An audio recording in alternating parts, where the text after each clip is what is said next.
hôtesse, très belle partie. Ouais, belle partie pour toi. C'est pas avec ma manette toute pourrie que j'aurais pu gagner de toute façon. Pourtant, tu as bien gagné à la partie précédente. Bah ouais, justement, ça montre que je suis meilleur que toi à ce jeu. Ça montre aussi que cette manette toute pourrie ne t'empêche pas de gagner. Ou que c'est toi qui as eu du pot.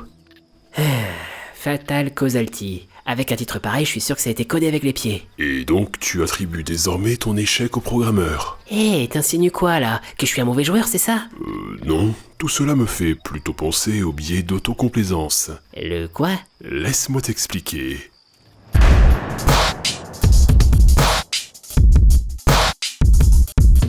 Pourquoi, ce n'est jamais de ma faute.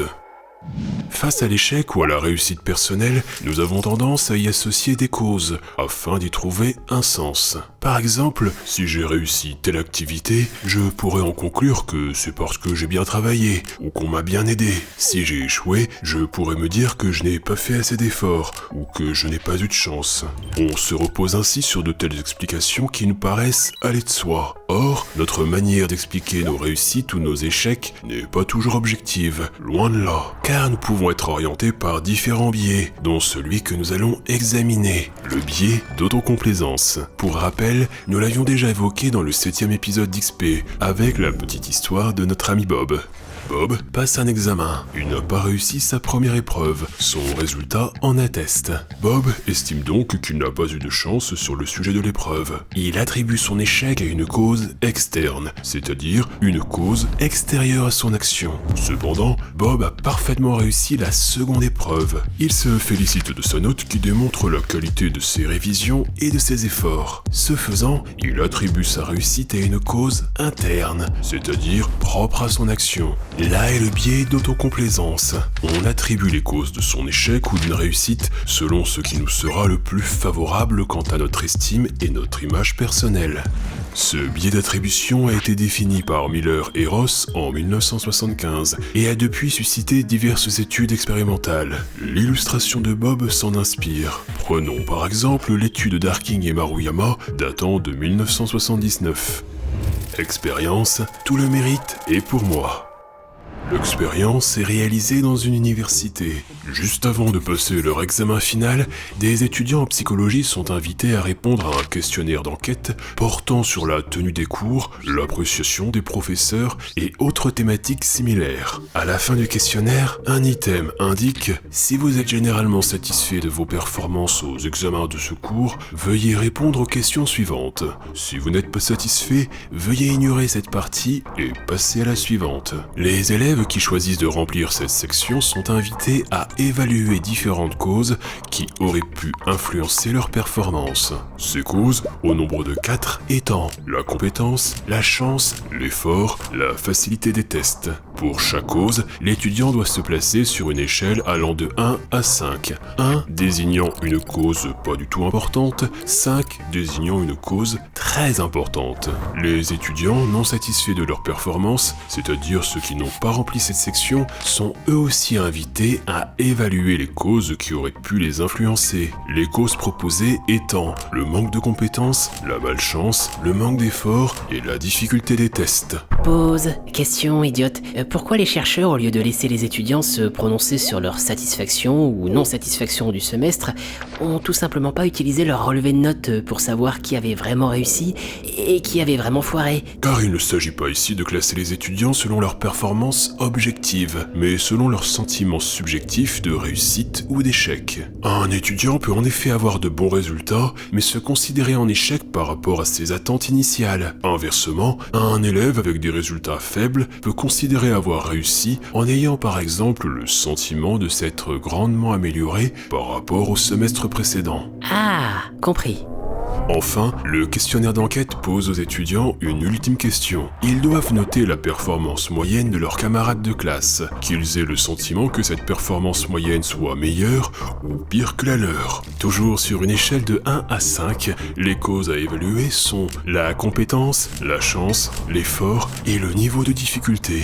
Ces 4 facteurs n'ont pas été choisis au hasard. Ils s'agencent dans un champ de recherche inauguré par le psychologue Fritz Heider, celui des attributions l'attribution causale. Selon Heider, l'attribution causale, c'est-à-dire le fait d'attribuer des causes précises à des événements ou à des comportements, est essentielle pour l'être humain, car c'est par cette attribution qu'il appréhende la réalité afin de la prédire et de la maîtriser.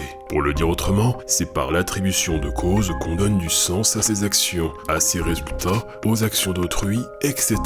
Selon Heider, on peut distinguer les causes en deux types. Les causes propres à la personne, à ses intentions, à ses attributs, que l'on nomme causes internes ou facteurs dispositionnels, et les causes indépendantes, extérieures à la personne, que l'on nomme causes externes ou facteurs situationnels. Ainsi, dans notre expérience, les causes que sont la compétence et l'effort sont considérées comme des causes internes. Elles dépendent de l'individu. Les causes que sont le niveau de difficulté et la chance sont considérées comme des causes externes. Elles ne dépendent pas de l'individu. Examinons maintenant le résultat des questionnaires. En moyenne, les étudiants se considérant en réussite évaluent à 4,13 la compétence comme cause d'influence, alors que les étudiants se considérant en échec évaluent à 2,40 le manque de compétences comme cause d'influence. Ceux qui se considèrent en réussite évaluent à 4,36 l'effort comme cause d'influence. Ceux qui se considèrent en échec évaluent à 3,28 le manque d'effort comme cause d'influence. Ceux qui considèrent avoir réussi évaluent le niveau de difficulté du test à 2,92 comme cause d'influence, contre 3,32 pour les étudiants se considérant en échec.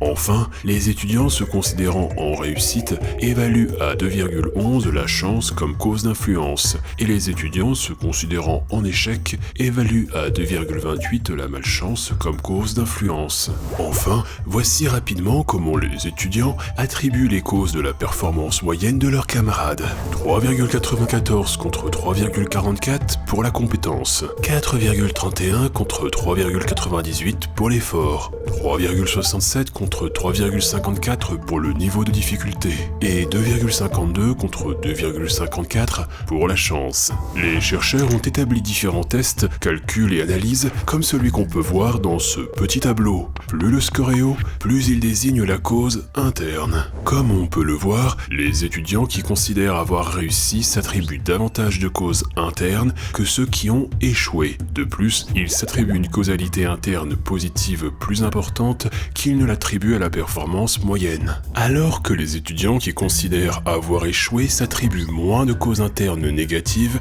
pour expliquer leur échec, et ils s'attribuent une causalité interne moins forte qu'ils ne l'attribuent à la performance moyenne. Cette distribution des causes va dans le sens du biais d'autocomplaisance. Les étudiants ont attribué les causes de leur réussite ou de leur échec de manière flatteuse. Ils ont augmenté l'importance des causes internes en cas de réussite, s'attribuant davantage de mérite que le reste de la classe. Par contre, en cas d'échec, ils ont réduit l'importance des causes internes et ont invoqué davantage de causes externes. Autre étude, autre domaine, même biais. De nombreuses études ont pu tester ce biais dans diverses activités, que cette activité soit effectuée seule ou en groupe, que le résultat de la performance soit un sentiment subjectif, un feedback objectif ou un résultat déterminé de manière aléatoire par l'expérimentateur et donc sans aucune relation avec les performances réelles. Citons quelques exemples. Comme pour les étudiants, on a pu observer ce même biais chez les enseignants, quand ceux-ci doivent expliquer leur rôle quant aux performances d'un élève. En cette fin de second trimestre, je peux vous dire que mon investissement auprès des élèves et la nouvelle pédagogie que j'ai mis en place sont très efficaces. J'en ai la preuve avec le résultat de ces deux élèves qui se sont grandement améliorés par rapport au trimestre précédent. Par contre, malgré l'excellence de mon travail, les autres élèves n'ont fait aucun effort. Et la moyenne de classe est pas terrible. Attendez, je sais que j'ai rien à foutre là, hein. Vous êtes prof aussi ? Mais oui, depuis la toute dernière réforme, je suis enseignant en développement personnel. What ? Si ça vous intéresse, je donne des cours personnalisés. Ce biais a aussi pu être observé chez les sportifs, leur attribution pouvant être biaisée en fonction de leur victoire ou de leur défaite. De la même manière, ce biais se retrouve aussi du côté des supporters. Gull se prépare à lancer son caillou. On le voit très concentré et s'apprête à tirer. Il tire. Le caillou frise la surface, il touche, la surface, il touche et il coule. Oh là là, déception, déception. Ah, ça manque d'entraînement, on dirait. Ah, ça compte pas. La surface de l'eau était toute pourrie. Et en plus, Gull est un ricocheur au granit. Et là, on lui donne un galet d'eau douce. Alors, bon, hein. Attendez, vous êtes aussi barman ? Ah oui, pour la journée. On peut retrouver ce biais dans les jugements liés à des activités collectives, dans un groupe de travail et même au sein d'un couple. Thomson et Kelly ont pu observer des attributions biaisées lorsque les partenaires devaient évaluer leur contribution à une activité, chacun ayant tendance à surestimer son rôle plus qu'il ne le reconnaissait chez son conjoint ou sa conjointe. Et donc vous vous êtes disputé suite à une partie de jeux vidéo, c'est bien ça? Bah ouais, Gull il insinue que je suis biaisé par le biais d'auto, truc muche, machin chose. Mais je n'insinuais rien, ce n'était qu'un prétexte pour introduire une vidéo. Ah, vous voyez, voilà comment il me traite. Je suis réduit à un simple prétexte. Et de manière générale, quand vous vous disputez, comment réglez-vous le conflit? Je m'assure toujours d'apaiser les choses en allant lui parler. Non, Gull, généralement c'est moi qui m'isole un peu, puis reviens te voir pour t'expliquer plus calmement les choses. Oui, tu t'isoles, et je viens te chercher. Non, je m'isole pour te laisser réfléchir, et ensuite c'est moi qui fais l'effort de revenir vers toi pour crever l'abcès. Crever l'abcès. Quand tu parles de crever l'abcès, tu entends quoi exactement? Non mais tu m'as très bien compris. Tu m'as traité d'abcès? Non mais Gull, c'est une expression. Ce type d'attribution émerge dans de multiples situations. Pour faire bref, une méta-analyse de 1999, rassemblant les données des différentes études à disposition, a pu conclure que le biais d'autocomplaisance était statistiquement robuste. Mais se pose toujours la question du pourquoi. Pourquoi sommes-nous enclins à une telle autocomplaisance? Explication. Dans les années 50, Fritz Heider avait déjà repéré cette tendance à l'autocomplaisance, en prenant l'exemple d'un ouvrier qui, face à son manque d'habilité, en venait à blâmer son outil. Et quand c'est le joueur qui manque d'habilité, c'est à la manette ou au clavier, voire à l'écran qu'il s'en prend. Fucking it! Fuck this game! Selon Heider, l'attribution causale est essentielle pour l'individu, car elle lui permet d'appréhender la réalité, de la prédire, de la maîtriser. Cependant, cette attribution n'est généralement pas objective. Elle peut être intéressée, orientée par nos besoins et désirs, comme le besoin de préserver une vision positive de soi-même. Ces dernières décennies, plusieurs théories et hypothèses vont être proposées pour expliquer ce biais. On peut les regrouper en deux catégories, les explications motivationnelles et les explications cognitives. Selon les explications motivationnelles, le biais d'autocomplaisance sert à maintenir ou à améliorer une certaine image de soi. L'une de ces motivations non conscientes est l'autovalorisation, c'est-à-dire notre besoin de préserver l'estime de nous-mêmes. Ainsi, nous distribuons les causes selon ce qui nous est le plus flatteur, ou ce qui nous évite de nous sentir honteux. Et plus les résultats auront pour nous de l'importance, plus le biais en sera potentiellement renforcé. Plusieurs observations vont dans le sens de cette explication, notamment quand on s'attarde sur les différences interculturelles, car l'autocomplaisance n'apparaît pas de la même manière en fonction des cultures. En effet, une méta-analyse de 2004 montre que le biais est plus important aux États-Unis, ainsi que dans les pays occidentaux, mais moins fort dans les cultures asiatiques, voire complètement absent dans certains pays tels que le Japon ou les îles du Pacifique. En 2007, une autre étude a permis de montrer que l'autovalorisation est plus forte dans les pays occidentaux, moins dans les pays d'Asie de l'Est. Partant de là, les chercheurs estiment que la culture a un impact sur l'augmentation ou la diminution de l'autovalorisation, et donc sur le biais d'autocomplaisance. Une autre motivation proposée par les chercheurs est celle de l'autoprésentation. Si l'autovalorisation vise à améliorer l'estime que nous avons vis-à-vis de nous-mêmes, l'autoprésentation vise plutôt l'image que nous souhaitons renvoyer aux autres. Le biais d'autocomplaisance serait donc orienté par notre désir de faire bonne impression. Or, s'attribuer trop de mérite en cas de réussite ou se déresponsabiliser complètement en cas d'échec peut être mal perçu. On devrait donc pouvoir observer une différence d'attribution discussion entre la sphère publique et la sphère privée. Plusieurs études semblent aller en ce sens. Les individus affichent un biais d'autocomplaisance moindre en public qu'en privé. Selon cette même motivation à l'autoprésentation, le biais d'autocomplaisance pourrait être modéré par la manière dont la culture valorise ou non la modestie, ce qui pourrait éventuellement expliquer les différences interculturelles. Enfin, d'autres différences au sein de la population semblent donner crédit à ces explications. En effet, de nombreuses études montrent que les personnes souffrant de dépression sont moins sujets à ce biais. Pourquoi ? Possiblement parce que l'autovalorisation et autres processus participant à l'estime de soi sont perturbés par un tel état psychologique. Hormis ces explications dites motivationnelles, plusieurs chercheurs ont proposé des explications cognitives, c'est-à-dire s'appuyant sur notre manière de traiter les informations et de produire nos connaissances. Ce biais pourrait être la conséquence d'une incompatibilité entre nos résultats et nos attentes. Par exemple, lors d'un examen dans lequel j'ai investi du temps et de l'effort, un résultat contraire à mes attentes positives pourra m'amener à rechercher les causes de mon échec, celles qui aurait pu m'échapper, et donc à privilégier les causes externes. Une autre explication cognitive s'appuie sur l'autoschéma. L'autoschéma désigne l'ensemble des connaissances de soi, que nous avons notamment constituées à partir de nos expériences passées. Quand l'ensemble de ces connaissances est trop positive, le biais d'autocomplaisance risque de s'en trouver renforcé face à la réussite ou à l'échec. D'autres explications cognitives sont encore proposées, comme le biais de justification d'hypothèse. Quand un résultat est inattendu, comme un échec à un examen, alors qu'on pensait avoir fourni suffisamment d'efforts, on aura tendance à formuler rapidement une hypothèse, telle que le résultat ne correspondant pas à mes attentes, un autre facteur, en dehors de mes efforts et de mes compétences, est venu perturber mes prévisions. On examinera alors attentivement les différentes causes possibles, portant focus sur les causes externes, telles que la malchance ou la difficulté excessive du test. Cette enquête consistant davantage à confirmer notre hypothèse de départ, c'est-à-dire l'impact de facteurs extérieurs. Si certains chercheurs privilégient une explication plutôt qu'une autre, d'autres proposent plutôt d'intégrer l'ensemble de ces explications comme non excluantes, le biais d'autocomplaisance étant selon eux le fruit de processus à la fois cognitifs et motivationnels. Conséquences.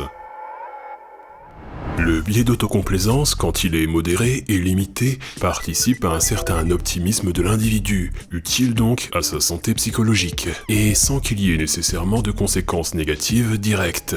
Cependant, cela peut s'avérer préjudiciable si, partant de jugements biaisés, nos prises de décision et attentes s'en trouvent trop fortement affectées. Par exemple, si je m'attribue abusivement tout le mérite d'un résultat positif, l'expliquant par mes seules compétences ou habilités, je m'attendrai à ce que ce résultat se répète lorsque je devrai accomplir la même tâche. Cela pourra m'amener à prendre de mauvaises décisions, comme le refus de changer d'organisation ou d'être épaulé, et je me risque à de grandes déceptions, c'est-à-dire à des résultats contraires à mes prévisions. Or, comme nous l'avons vu, le biais d'autocomplaisance peut apparaître quand il y a un trop grand écart entre nos attentes et nos résultats. C'est alors qu'on se risque à un cercle vicieux.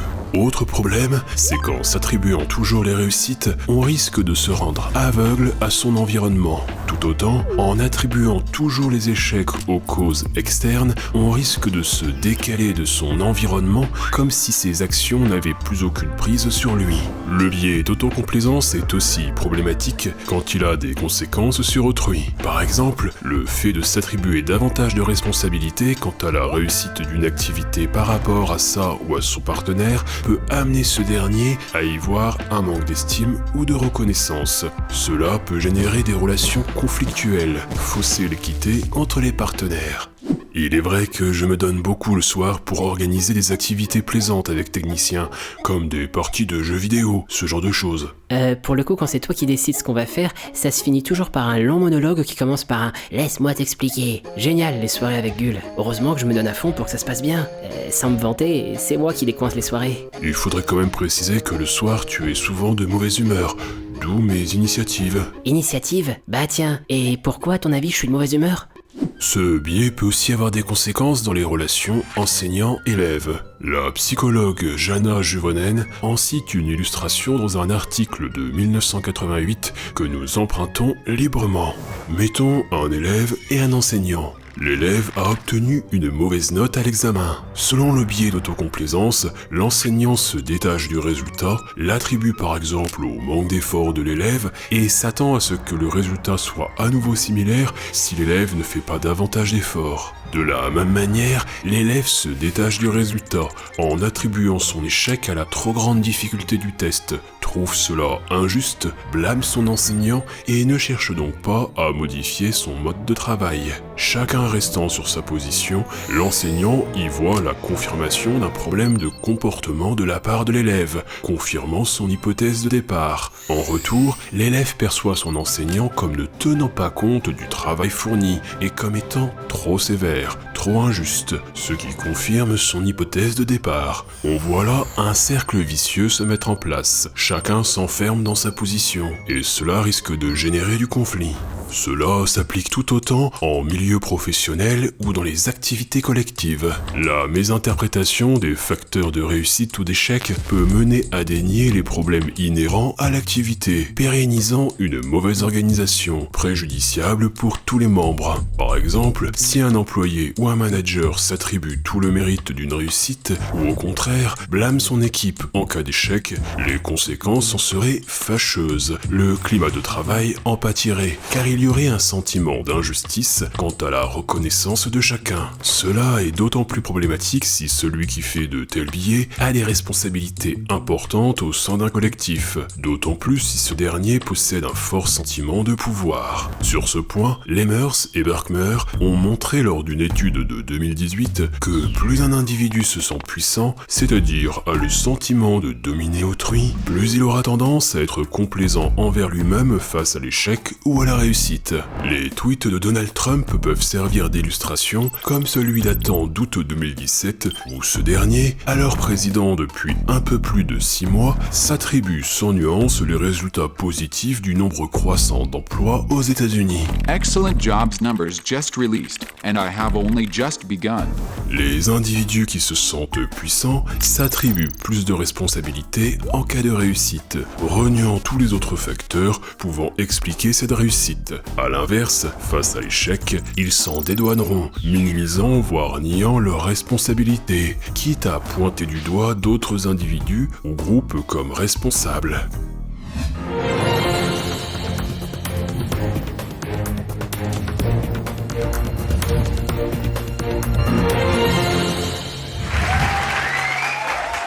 Monsieur Rolls, bonsoir. Bonsoir. Première question, Monsieur Rolls. Les Français s'interrogent sur la faisabilité de vos futures réformes concernant l'emploi. Monsieur Rolls, qu'avez-vous à leur dire ? Écoutez, nos concitoyens peuvent déjà mesurer les changements positifs de ma politique. Regardez ce schéma.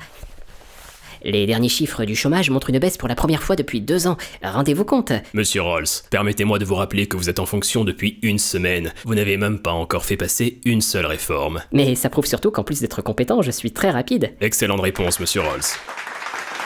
Et je ne fais que commencer.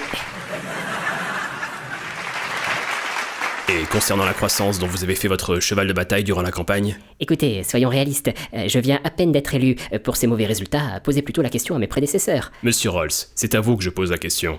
Non mais soyons sérieux. Pensez-vous vraiment que je puisse résoudre ce problème en 1 seule semaine alors que je n'ai pas encore pu faire passer une seule réforme ? Soyons réalistes, je vous en prie. Bravo, vous m'avez convaincu. Je ne sais pas trop de quoi, mais vous m'avez convaincu.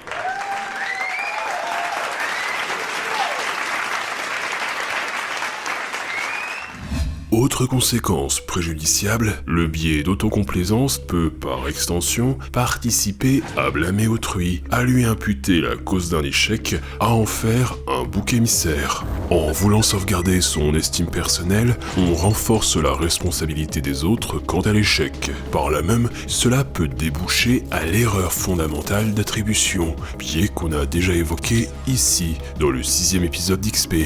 Plus encore, une stratégie d'autocomplaisance peut aussi apparaître dans les jugements entre groupes, se traduisant par la valorisation de son groupe d'appartenance et par la dévalorisation des groupes extérieurs au nôtre. Ce biais a été nommé par les chercheurs l'erreur ultime d'attribution. Nous en avons parlé plus en détail ici, dans le 7e épisode d'XP.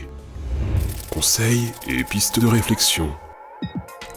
Ce biais devient problématique quand il contribue à orienter fortement nos attentes, nos attitudes et comportements, et surtout quand cela débouche à porter préjudice à autrui, en le blâmant par exemple d'être responsable d'un échec, ou en niant le rôle du collectif, en s'attribuant personnellement tout le mérite. Il est possible d'éviter cela, mais il faut dans un premier temps se garder à la mésinterprétation qui consisterait à privilégier aveuglément une cause plutôt qu'une autre, par exemple en postulant que le meilleur moyen d'échapper à un tel biais serait d'amener les individus à se sentir responsables de tout ce qui leur arrive, notamment face à l'échec, c'est-à-dire rejeter en bloc les causes externes.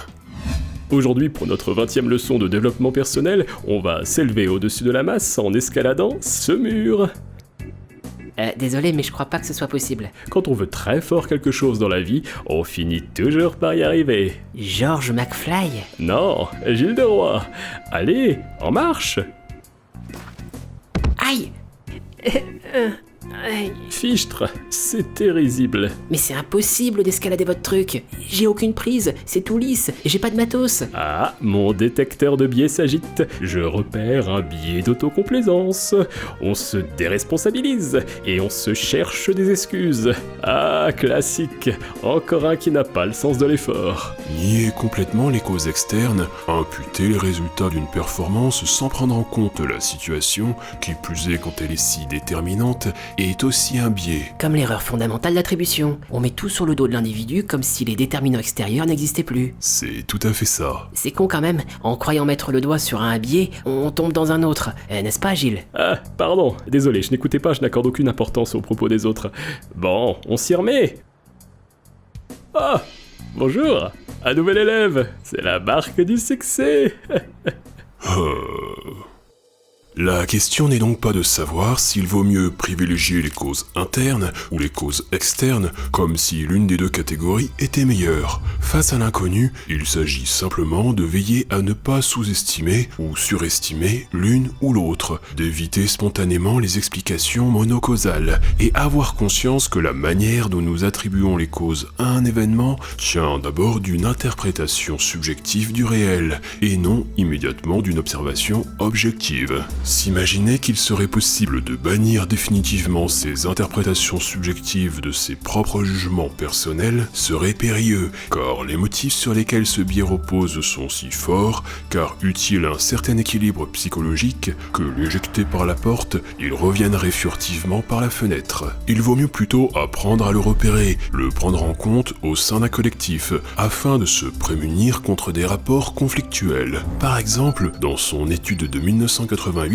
sur de potentiels conflits entre enseignants et étudiants, Jonna Juvonen suggère que les différents membres pourraient davantage échanger leurs perceptions subjectives afin de prendre connaissance des perspectives de chacun et de mettre collectivement en place des solutions adaptées. Plus globalement, la manière dont s'agencent les rapports est aussi déterminante. En effet, dans une étude de 1998, Sedikides et son équipe ont pu observer que le biais était absent au sein d'un groupe d'amis devant travailler ensemble, mais bien présent au sein d'un groupe dont les membres ne se connaissaient pas. Comment expliquer une telle différence? Car plus les liens sont étroits, moins les individus ressentent le besoin de s'auto-valoriser. Partant de cette observation, on peut donc retenir que nous aurons davantage tendance à nous auto-valoriser et donc à biaiser nos jugements dans des situations où nous avons peu de proximité sociale avec les autres membres concernés. À nous donc d'être particulièrement vigilants dans ce cas de figure. Autre piste de réflexion, les processus motivationnels. Ceux-ci sont importants dans l'émergence du biais, que ce soit pour répondre à son estime personnelle, s'auto-valoriser ou pour préserver une certaine image de soi. Or, les normes sociales, les structures ainsi que les valeurs dominantes ne sont pas inopérantes dans ces processus motivationnels. Cela peut notamment s'observer avec les différences interculturelles naturel, l'estime de soi et les biais n'ayant pas la même force ni les mêmes conséquences selon les cultures. Un environnement dit méritocratique, dans lequel la réussite personnelle est exaltée, peut contribuer au renforcement de tels biais. De même pour un environnement qui vante le sentiment de pouvoir, qui incite à la dominance sociale, à se supérioriser par rapport à autrui. Par conséquent, il n'est pas impertinent de s'interroger sur les normes sociales, valeurs et structures que nous mettons en place ou que nous perpétuons. Repenser les feedbacks peut aussi être une piste intéressante pour limiter ce type de biais. Par exemple, en milieu scolaire, la symétrie des attributions entre enseignants et élèves pourrait être diminuée si les rapports étaient différents, ou que les seuls principaux feedbacks quant à la réussite ou à l'échec d'un apprentissage ne se réduisaient pas à la simple note. On peut aussi réfléchir collectivement à ce que l'on met derrière les mots « réussir » ou « échouer ». Une structure individualiste où l'erreur serait toujours malvenue peut affecter plus grandement la personne qui échoue, celle-ci pouvant alors se sentir menacée dans son estime personnelle et se réfugier dans des stratégies autocomplaisantes afin de se protéger, de compenser cette chute d'estime de soi. Or, dans des activités telles que l'apprentissage, l'erreur est essentielle. Elle n'est pas le signe d'un échec irrévocable. Au contraire, elle est en soi source d'apprentissage. L'échec d'une activité peut aussi être une belle piste d'autodétermination, en nous incitant à rechercher d'autres voies qui nous plaisent davantage. De plus, la réussite ou l'échec sont rarement le fait d'un seul acteur. L'action individuelle n'est pas imputable à une pure volonté, détachée de toute détermination matérielle. Par exemple, quand on réussit un examen, il peut être agréable de reconnaître à la fois son propre rôle, ses efforts et ses compétences, tout en reconnaissant l'importance de l'environnement social ou de nos proches qui ont pu contribuer directement ou indirectement à ce résultat. Ce faisant, on pourra par la suite avoir à cœur d'aider autrui, afin qu'il puisse disposer du même soutien et des mêmes conditions. Or, si on s'attribue toujours ses réussites par son seul mérite, invisibilisant tous les autres facteurs, et qu'on se rend aveugle à tout ce qui a pu y contribuer, on sera beaucoup moins disposé à soutenir autrui, car on aura dénié l'importance des causes externes. Enfin, on peut aussi porter une réflexion pratique tournée vers la recherche de feedback plus approprié, et vers la diminution des facteurs pouvant amener l'individu à se sentir personnellement et socialement menacé. Pour cela, on peut travailler à éviter les jugements stigmatisant autrui, jugements pouvant eux-mêmes participer à ces stratégies autocomplaisantes, car à vouloir défendre à tout prix son estime personnelle et donc à s'auto-valoriser, on en vient parfois à dévaloriser l'autre, lui-même pouvant adopter à son tour les mêmes stratégies afin de se défendre. À nous désormais d'éviter ce cercle vicieux. Ah, c'est dingue ça! Problème de manette? Non, je laisse tomber, hein. T'as gagné, Gull. C'est toi le meilleur. Oh, j'ai eu de la chance, c'est tout. Oh, joue pas la fausse modestie, c'est agaçant. Assume un peu. T'es doué à ce jeu. Tu mérites le titre de champion, voilà. En es-tu si sûr? Oh, mais qu'est-ce que t'es lourd à la fin avec tes questions énigmatiques. Attends 2 secondes. Elle est où ta manette? Là, près de l'écran. Je l'ai mise à charger tout à l'heure. Et tu fais comment pour jouer? Mais je n'ai pas joué. En fait, je n'ai vraiment jamais joué. Et toi non plus d'ailleurs. What? Très important, technicien, toujours lire derrière la jaquette. Fatal Causality est un jeu vidéo expérimental consistant à mettre à l'épreuve l'attribution causale des joueurs face à la victoire ou à l'échec. Le jeu détermine aléatoirement le gagnant et le perdant, indépendamment de l'habilité des joueurs. Mais c'est de la triche. Ne me regarde pas comme ça, ce n'est pas de ma faute, c'est le jeu. Sur ce, bonne nuit.